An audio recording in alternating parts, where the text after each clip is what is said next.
तो आपके पास फ़ोन है, अपना फ़ोन है सबके पास? फ़ोन निकाल लीजिए, अभी फ़ोन निकालने का टाइम है ना। और अपना गूगल ओपन कीजिए इंटरनेट ऑन करके,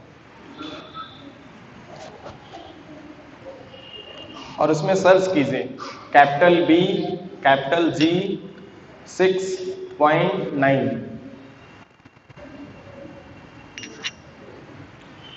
आ गया सबका? 6.9, कैपिटल बी कैपिटल जी 6.9।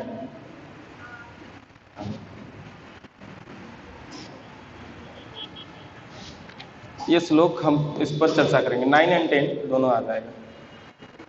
तो हम 9 थोड़ा पढ़ेंगे, फिर 10 को उच्चारण करेंगे। आप 6.10 कर सकते हैं, 9 में परपट नहीं है। 6.10 आ गया सभी का? 6.10 एक श्लोक आया होगा। तो सभी लोग हाथ जोड़ लीजिए मेरे पीछे और मेरे पीछे दोहराइए। ओम नमो भगवते वासुदेवाय।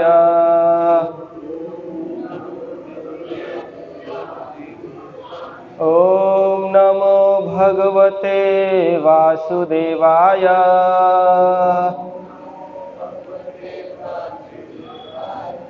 ओम नमो भगवते वासुदेवाय।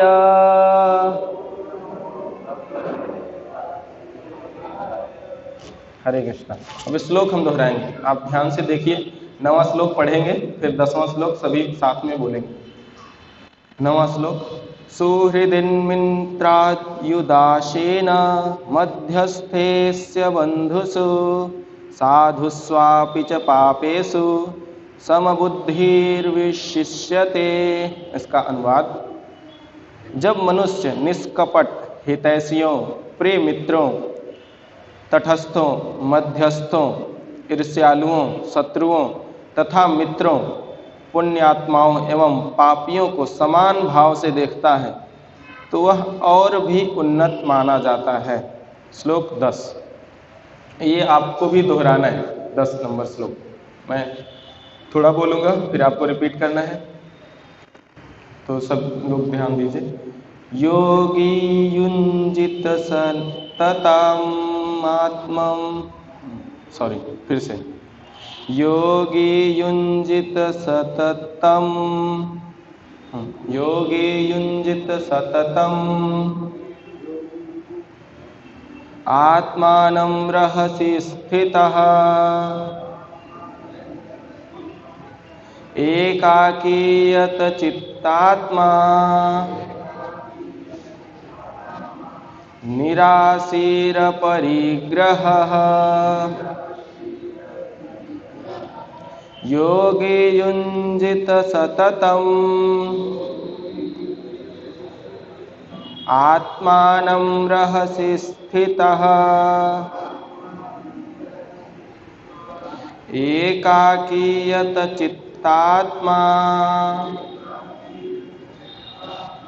निराशीर परिग्रहः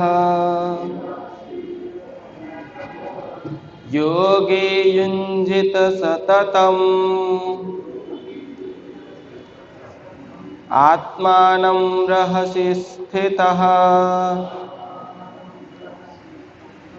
एकाकीयत चित्तात्मा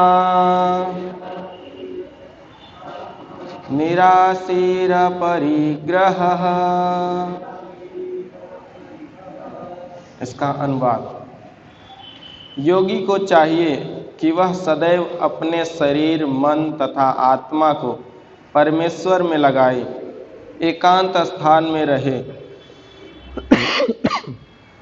और बड़ी सावधानी के साथ अपने मन को वश में करे। उस समस्त आकांक्षाओं तथा संग्रह भाव की इच्छाओं से मुक्त होना चाहिए। ये अनुवाद था। और तात्पर्य अनुवाद हिज डिवाइन ग्रेस ऐसी भक्ति वेदांत स्वामी श्रील प्रभुपाद जी के द्वारा।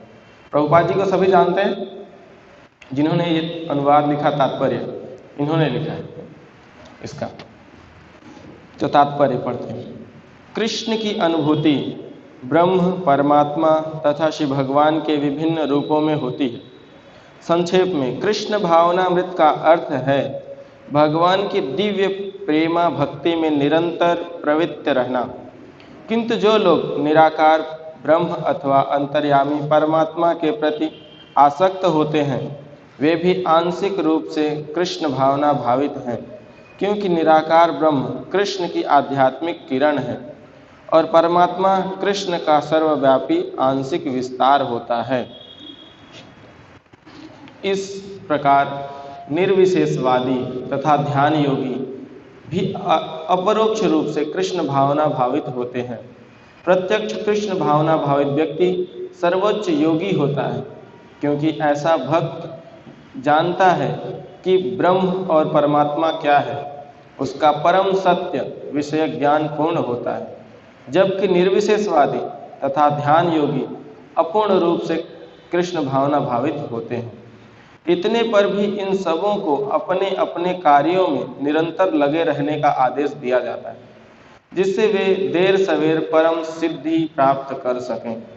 योगी का पहला कर्तव्य है कि वह कृष्ण पर अपना ध्यान सदैव एकाग्र करे। उसे सदैव कृष्ण का चिंतन करना चाहिए और एक क्षण के लिए भी उन्हें नहीं भूलना चाहिए। परमेश्वर में मन की एकाग्रता ही समाधि कहलाती है। मन को एकाग्र करने के लिए सदैव एकांतवास करना चाहिए और बाहरी उपद्रवों से बचना चाहिए। योगी को चाहिए कि वह अनुकूल परिस्थितियों को ग्रहण करे और प्रतिकूल परिस्थितियों को त्याग दे, जिससे उसकी अनुभूति पर कोई प्रभाव न पड़े। पूर्ण संकल्प कर लेने पर उसे उन व्यर्थ की वस्तुओं के पीछे नहीं पड़ना चाहिए जो परिग्रह भाव में उसे फंसा ले। ये सारी सिद्धियां तथा सावधानियां तभी पूर्ण रूपेण कार्यान्वित हो सकती हैं जब मनुष्य प्रत्यक्षतः कृष्ण भावना भावित हो, क्योंकि साक्षात कृष्ण भावनामृत का अर्थ है आत्मोत्सर्ग, जिसमें संग्रह भाव परिग्रह के लिए लेस मात्र स्थान नहीं होता। श्रील रूप गोस्वामी कृष्ण भावनामृत का लक्षण इस प्रकार देते हैं। अनासक्तस्य विषयान् यथारहम पुंजतः निर्बन्धः कृष्ण संबंधे युक्तं वैराग्यमुच्यते। प्राप्यंकितया बुद्ध्या हरिसंबंधिन वस्तुनः मुमुक्षुभिः परित्यागो वैराग्यम फल्गु कथ्यते। जब मनुष्य किसी वस्तु के प्रति आसक्त न रहते हुए कृष्ण से संबंधित हर वस्तु को स्वीकार कर लेता है, तभी वह परिग्रहत्व से ऊपर स्थित रहता है। दूसरी ओर जो व्यक्ति कृष्ण से संबंधित प्रत्येक वस्तु को बिना जाने त्याग देता है, उसका वैराग्य पूर्ण नहीं होता। भक्ति रसामृत सिंधु से ये लिया गया श्लोक है। कृष्ण भावना भावित व्यक्ति भली भांति जानता है कि प्रत्येक वस्तु श्री कृष्ण की है, फलस्वरूप वह सभी प्रकार के परिग्रह भाव से मुक्त रहता है। इस प्रकार वह अपने लिए किसी वस्तु की लालसा नहीं करता। वह जानता है कि किस प्रकार कृष्ण भावनामृत के अनुरूप वस्तुओं को स्वीकार किया जाता है और कृष्ण भावनामृत के प्रतिकूल वस्तुओं का परित्याग कर दिया जाता है। वह सदैव भौतिक वस्तुओं से दूर रहता है, क्योंकि वह दिव्य होता है और कृष्ण भावनामृत से रहित व्यक्तियों से किसी प्रकार का सरोकार न रखने के कारण सदा अकेला रहता है। अतः कृष्ण भावनामृत में रहने वाला व्यक्ति पूर्ण योगी होता है। बहुत लंबा तात्पर्य था इसका। तो हम भगवत गीता को समझने के लिए हमें बुद्धि चाहिए, दिव्य ज्ञान चाहिए। दिव्य ज्ञान को समझने के लिए दिव्य बुद्धि चाहिए। साधारण बुद्धि से हम ये दिव्य ज्ञान समझ नहीं सकते। जैसे कोई फिजिक्स, केमिस्ट्री, मैथ समझने जाता है, कोचिंग करता है, स्कूल कॉलेज में जाते हैं, तो सामान्य बुद्धि से समझने का प्रयास करते हैं और समझ भी जाते हैं एक दो बार रिपीट करने पर। और दिव्य ज्ञान हम अपने प्रयास से नहीं समझ सकते। तो अगर समझ जाते तो दिव्य कैसे होती? दिव्य है मतलब कुछ स्पेशल होना चाहिए, तभी तो दिव्य होगी। तो दिव्य है इसलिए हमें दिव्य बुद्धि चाहिए, तो हम समझ सकते हैं। जैसे अर्जुन ने भगवान को बोला, भगवान अपना विश्व रूप दिखाइए।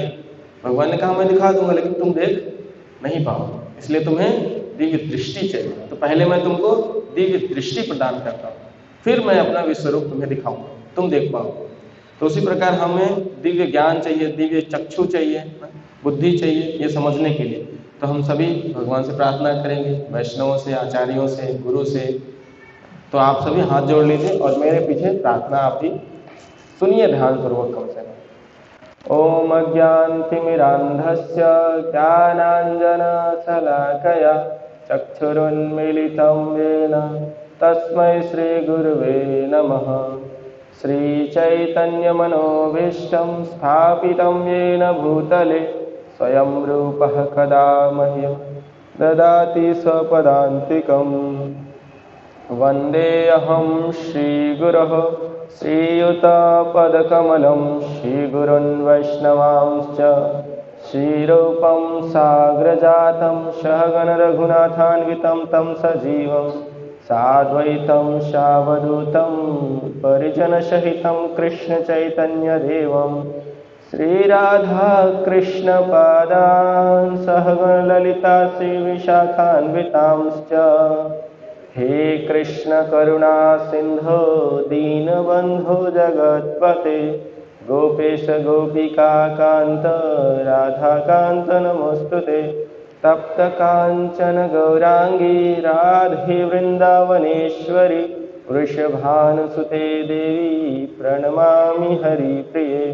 वाञ्छाकल्पतरुभ्यश्च कृपा सिन्धुभ्य एव च पतितानां पावनेभ्यो वैष्णवेभ्यो नमो नमः। जय श्री कृष्ण चैतन्य प्रभु नित्यानंद श्री अद्वैत गदाधर श्रीवासादि गौर भक्तवृंद। हरे कृष्णा कृष्ण कृष्ण हरे हरे, हरे राम राम राम हरे हरे। नमो विष्णुपादाय कृष्णपृष्ठाय भूतले श्रीमते भक्तिवेदांत स्वामिनिति नामिने। नमस्ते सारस्वते देवे गौरवाणी प्रचारिणे निर्विशेष शून्यवादी पाश्चात्यदेशतारिणे। मूकं करोति वाचालं पङ्गुं लङ्घयते गिरिं यत्कृपातमहं वन्दे श्रीगुरुदीनतारिणं परमानन्दमाधवं श्रीचैतन्य ईश्वरम्। हरे कृष्णा। तो आप सभी का पुनः स्वागत है। तो भगवत गीता की कक्षा हर रोज होती है शाम को, एक श्लोक पर चर्चा होती है। तो कौन लोग कल कोई आए थे? आप आए थे, आप 2-4 लोग थे। तो हर दिन एक श्लोक पे चर्चा होती है। तो आज हम ऐसी चर्चा करते करते आज 6ठे अध्याय पहुंचे और 9वां श्लोक 10वां श्लोक आज चर्चा करेंगे। तो इससे पहले क्या स्टोरी हुई है? कोई गीता पढ़ा है? किसी ने गीता पढ़ा? अच्छा, आपने पढ़ा। तो आप सबको थोड़ा आइडिया होगा पहले अध्याय दूसरे अध्याय में क्या हुआ। तो हम एक आपको ओवरव्यू या शॉर्ट में बता दें पीछे हुआ क्या पहले चैप्टर, दूसरे चैप्टर, तीसरे चैप्टर में। तो पहले चैप्टर का नाम था सैन्य निरीक्षण। कुरुक्षेत्र में युद्ध स्थल में सेनाओं की सेकंड ऑर्डर तो उनकी व्यवस्था करना पहले अध्याय में हुआ कि पांडव अपनी सेनाओं में व्यवस्थित किए, कौरव अपनी सेनाओं को व्यवस्थित किया, फिर एक दूसरे को इंट्रोड्यूस किया कि हमारी सेना में कौन महापुरुष है, कौन बलशाली है, उसकी सेना में कौन महापुरुष है, कौन बलशाली है, तो एक दूसरे को इंट्रोड्यूस किया। तो फिर भगवान ने अर्जुन के सारथी बने थे, कृष्ण अर्जुन के सारथी बने थे। तो अर्जुन कृष्ण से बोलता है, भगवान मैं बहुत बलशाली योद्धा हूँ, धनुष बाण में पारंगत हूँ, तो मैं देखना चाहता हूँ मुझसे युद्ध करने कौन है। तो भगवान बीच में था, उसका रथ जो सेना थी पांडवों की उसके बीच में था अर्जुन का रथ। तो भगवान से अर्जुन कहते, भगवान मेरा रथ सामने ले चलिए, देखते हैं कौन युद्ध करने मुझसे आया। क्योंकि अर्जुन को इतना कॉन्फिडेंस था कि बड़े बड़े योद्धा भी हमसे कांपते हैं। अर्जुन कायर जैसा व्यक्ति आ गया हमारे सामने, देखते हैं आगे चलते। तो भगवान कहते हैं ठीक है। अभी भगवान ने कौन सा सेवा लिया है, कौन सी सर्विस एक्सेप्ट किया है? ड्राइवर की, सारथी की। तो भगवान कुछ भी एक्सेप्ट कर सकते हैं, भगवान में एक क्वालिटी है। आप सब नहीं कर सकते। आपको भी कह दिया जाए आपके नौकर के यहाँ बाथरूम सफाई करनी है, संभव नहीं है आपके लिए। कहेंगे फांसी लगा के मर जाना ठीक है, लेकिन अपने नौकर के बाथरूम जाके मैं सफाई करूँ? अरे भाई, कुछ और बोलते बॉस का बाथरूम साफ करना है तो थोड़ा ठीक था। ये कह रहा मेरे नौकर के बाथरूम जाके सफाई करो। भगवान लेकिन आनंदित होते हैं, अपने भक्तों की सेवा करने में आनंद अनुभव करते हैं। ऐसा नहीं भगवान अब ड्राइवर बन गए वो, अरे मैं क्या यार ये तुच्छ जीव का मैं ड्राइवर बन गया, मैं अनंत कोटि ब्रह्मांड का स्वामी, अभी क्या मैंने ये कौन सी सेवा की। ऐसा उनको गिल्ट फील नहीं होता है, उनको गर्व होता है, आनंद आता है कि मैं अपने भक्त की सेवा कर रहा हूँ। अहम भक्त पराधीन, मैं भक्त के अधीन हूँ। जो मेरी भक्ति करता है भगवान कृष्ण की, भगवान उसके अधीन हो जाते हैं। तो ये भगवान ही कर सकते हैं और अन्य कोई व्यक्ति नहीं कर सकता। ये अंतर है जीव और भगवान। कोई भी व्यक्ति भगवान नहीं बन सकता। कोई सोचे मैं तपस्या कर लूँ, बहुत सिद्धियां प्राप्त कर लूँ, शक्ति प्राप्त कर लूँ और एक दिन मैं भी भगवान बन जाऊँगा, लोगों की मैं भला करने लगूंगा, किसी का रोग ठीक कर दूंगा, मर गया तो थोड़ा जिंदा कर दूंगा, किसी के पुत्र नहीं हो रहे पुत्र प्रदान कर दूंगा, हैं बहुत सारे बाबा। तो फिर जनता क्या कहती है उनको, आप ही भगवान है, कलयुग के आप ही भगवान है, हमारे आप ही भगवान है। तो ऐसे कोई भगवान बन नहीं सकता। भगवान कभी तपस्या करके भगवान नहीं बनते। भगवान स्वयं भगवान होते हैं, शुरू से भगवान होते हैं, चाहे छोटे हो, 1 महीने के हो, चाहे 10 साल के हो, चाहे 15 साल के हो, सदैव वो भगवान रहते हैं। उनको तपस्या करने की जरूरत नहीं है, उनको कहीं शक्ति लेने की जरूरत नहीं है कि मैं भी थोड़ा शक्ति वक्ति ले लूँ, नहीं। तो जीव और भगवान में अंतर है कि भगवान कोई भी रोल एक्सेप्ट कर सकते हैं और सारे रोल को एक ही टाइम में कंप्लीट कर सकते हैं, लेकिन जीव एक रोल को ही ठीक से निभा ले बहुत है। 4 रोल ले लिया तो फ्रस्ट्रेट होकर कहेगा आत्महत्या करना जरूरी है, ओवरलोड हो जाएगा उसको। तो ये जीव और भगवान में अंतर है।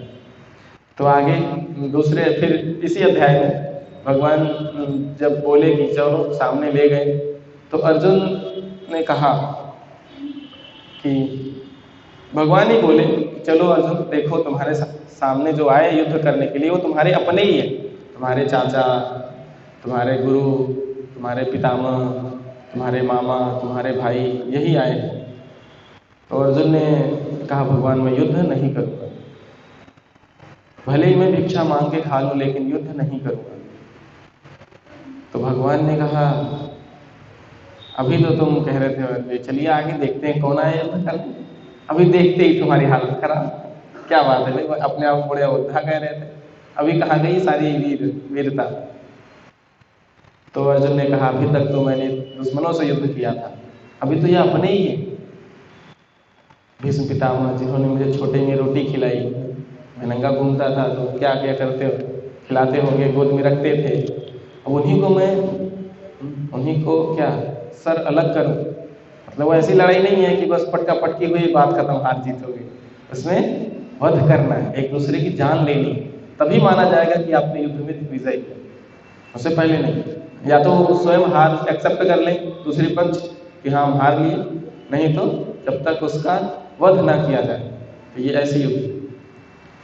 तो फिर भगवान ने एक फिलॉसफी दी कि किस प्रकार से कौन अपना है कौन पराया है। इसके लिए दूसरा अध्याय दिया आत्मा का ज्ञान, आत्मा परमात्मा शरीर, गीता का सार दूसरा अध्याय। उसमें बताया गया कि ये शरीर है या आत्मा है, जो तुम अपने, जिसको तुम अपना कह रहे हो वो तुम्हारे अपने हैं या कोई और है, कौन है वो। और ये भी बताया कि जो तुम अपनों का भला चाहते हो तो भी तुम्हें युद्ध करना चाहिए। क्यों? क्योंकि जो तुम्हारे अपने हैं उन्होंने बहुत पाप कर चुके हैं। अभी पाप क्या किए, जो कोई शादी करके जब किसी पर स्त्री को लाता है अपने घर में वधू के रूप में, तो उसके भाई माता पिता सबको वो छोड़ के आती है, तो उसकी जिम्मेदारी बनती है पति की या पति के घर वालों की कि उसको अपनी पुत्री जैसा ध्यान रखे, क्योंकि अभी उसका कोई नहीं। लेकिन यहाँ क्या किया गया, भरी सभा में एक घर वाले केवल नहीं थे, पूरी सभा में द्रौपदी के वस्त्र का निर्वस्त्र करने का प्रयास किया। तो ये जघन्य पाप कहा गया, महान पाप, बहुत ही दुष्ट कार्य है। जो ये ऐसा कार्य करता है उसे मृत्यु दंड देने में कोई पाप नहीं करता। उसे अगर हम जान से मारते हैं ऐसे कार्य करने वाले व्यक्ति को, तो पाप नहीं लगेगा, भगवान ने बताया अर्जुन को। और फिर बताया अर्जुन को, ठीक है अर्जुन, अगर तुम युद्ध नहीं करना चाहते तो भिक्षा मांग के खा लोगे, लेकिन जनता की क्या होगी? जब कोई व्यक्ति अपने घर में ही अपने स्त्रियों की ये स्थिति कर सकता है, तो समाज की स्त्रियां तो सुरक्षित ही नहीं रहेंगी। जब कोई व्यक्ति इस प्रकार से हवस या उसके में ऐसी भावना आ जाए कि अपने घर के ही स्त्रियां सुरक्षित नहीं है, तो समाज की क्या स्थिति होगी? और एक तो राजा है, भाई राजा के बेटे है ना दुर्योधन, तो राजा के बेटा राजकुमार है, गांव में जाके मैं राजकुमार हूँ, कुछ भी कर सकता है, तो समाज क्या होगा? दूषित होगा, समाज की स्थिति बहुत भयानक हो जाएगी। तो भगवान ने कहा तुम अपने लिए नहीं करना चाहते युद्ध, तो कम से कम समाज के लिए युद्ध करो। तो और एक और उदाहरण देते हैं कि अगर तुम समाज के लिए भी नहीं करना चाहते, अपने लिए नहीं करना चाहते, तो अपने जो तुम्हारे अपने जिनको कह रहे हो तुम कि ये मेरे पितामह हैं, ये मेरे चाचा हैं, मेरे गुरु हैं, इनके लिए युद्ध करो। तो ये क्या, इनके लिए युद्ध करने मतलब क्या है? तो कहे ये पापी हो चुके हैं, और कोई व्यक्ति पाप करता है तो उसका फल तो उसे मिलना है। अगर आप नहीं मारते हो तो स्वतः कीड़े पड़ेंगे, एक्सीडेंट होगा, कोई तो उसे कष्ट भोगना ही पड़ेगा इन फ्यूचर, लेकिन वो मरेगा तो फिर नरक जाएगा, क्योंकि ऐसा पाप किया उसने। और यदि आप युद्ध में उसे मारते हो तो वो स्वर्ग को जाएगा। तो यदि आप उनकी भी भलाई चाहते हो तो भी युद्ध करो। मरेंगे तो है ही वो, क्योंकि पाप कर चुके हैं, और वो वैसे मरेंगे तो वो नरक जाएंगे, लेकिन युद्ध में मरेंगे तो स्वर्ग प्राप्ति होगी, स्वर्ग का आनंद लेंगे। तो अपनों का भी भला चाहते हो तो युद्ध करो। तो कोई युद्ध न करने का कोई कारण है?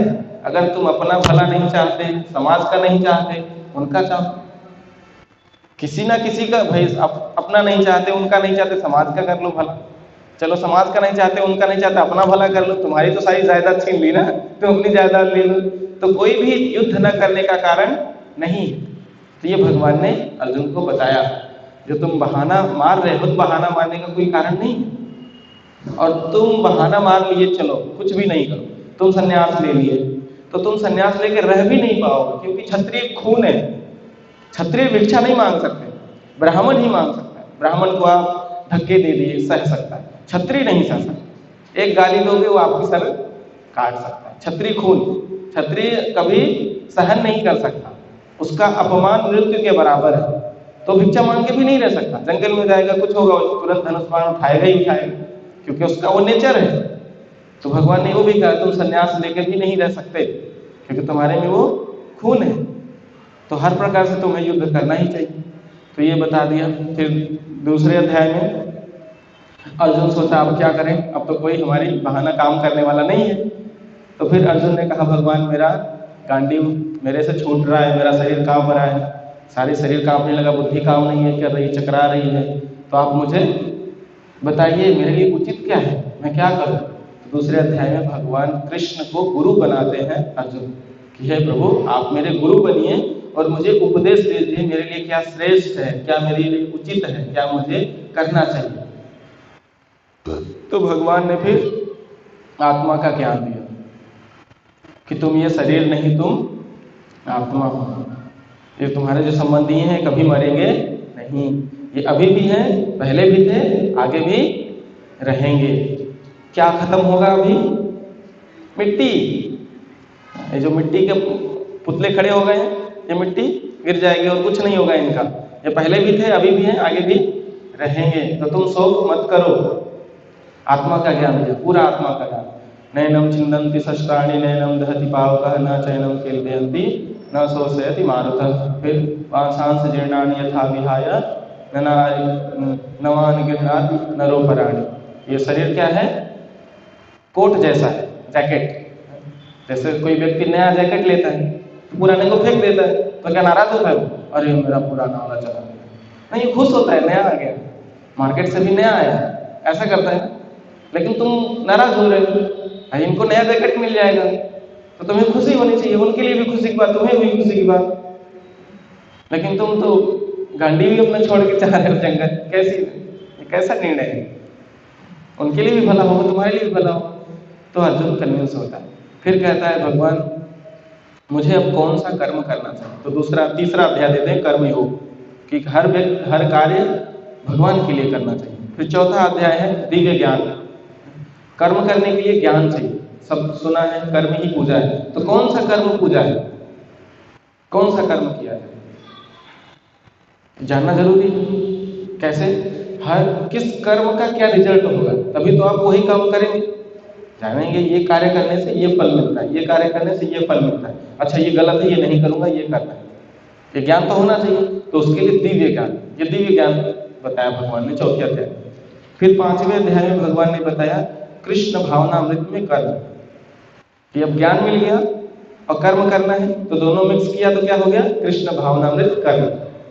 कोई भी कर्म किया जाए ज्ञान में रह के तो उसे क्या कहेंगे, कृष्ण भावनामृत कर्म। जब ज्ञान में रह के कोई कार्य करता है व्यक्ति तो उसी को कहते हैं कृष्ण भावनामृत में कर्म। फिर छठे अध्याय में ध्यान योग बताया भगवान। अब योगी की बात चर्चा करने लगे छठे अध्याय। तो आज का श्लोक में है योगी और भक्त, इन दोनों के विषय में चर्चा की गई है आज के श्लोक में। तो हम आज के श्लोक में चलते हैं। अब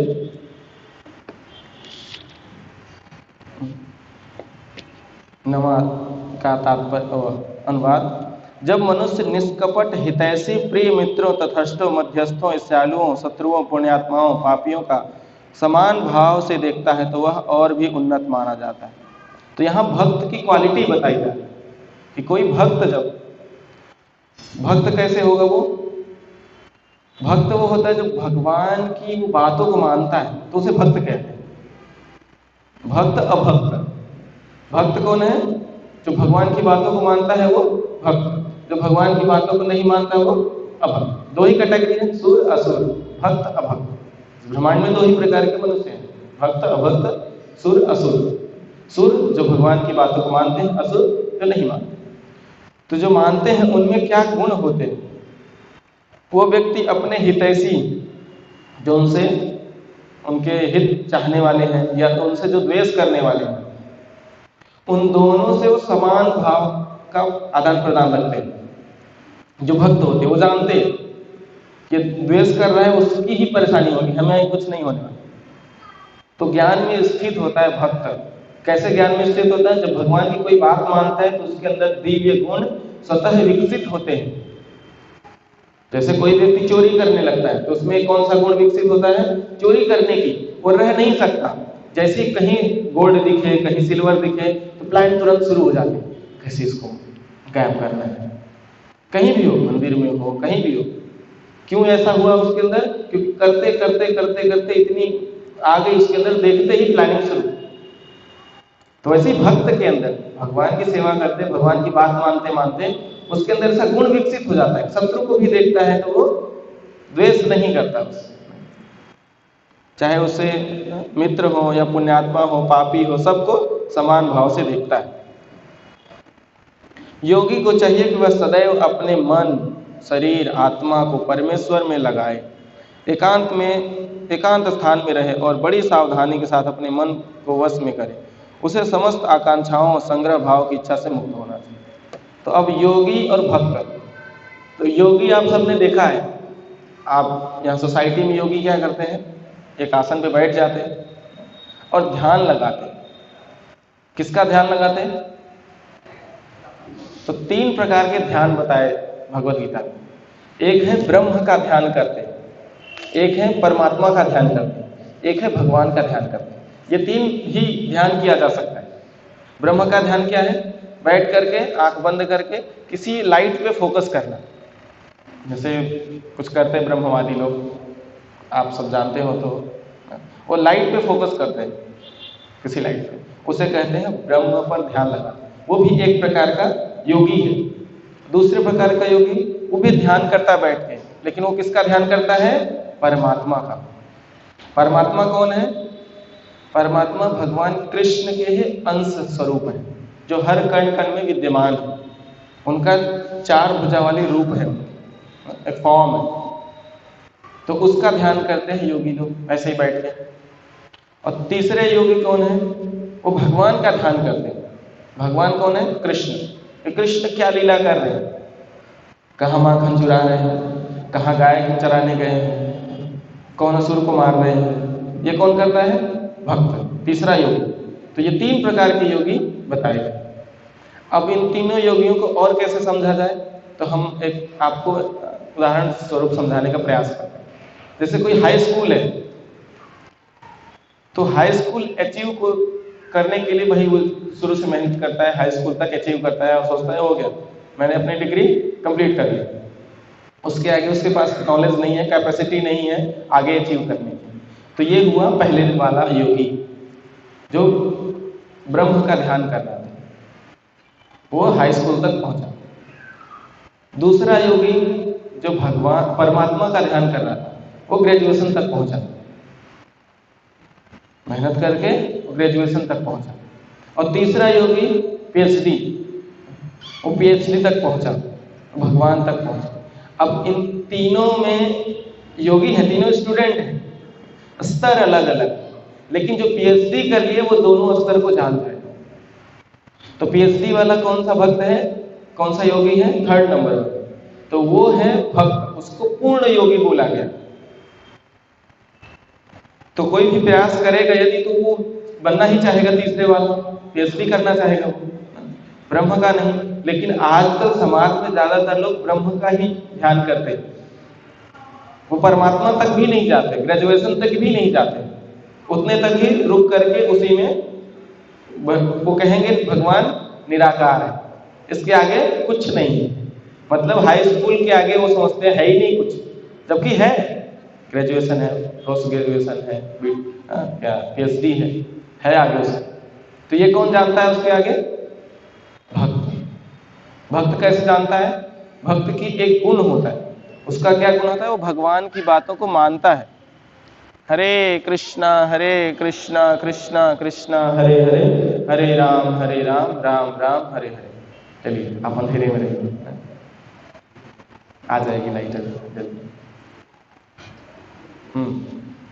तो भक्त के विशेष गुण क्यों ऐसा है कि वो सारी चीजों को जानता है?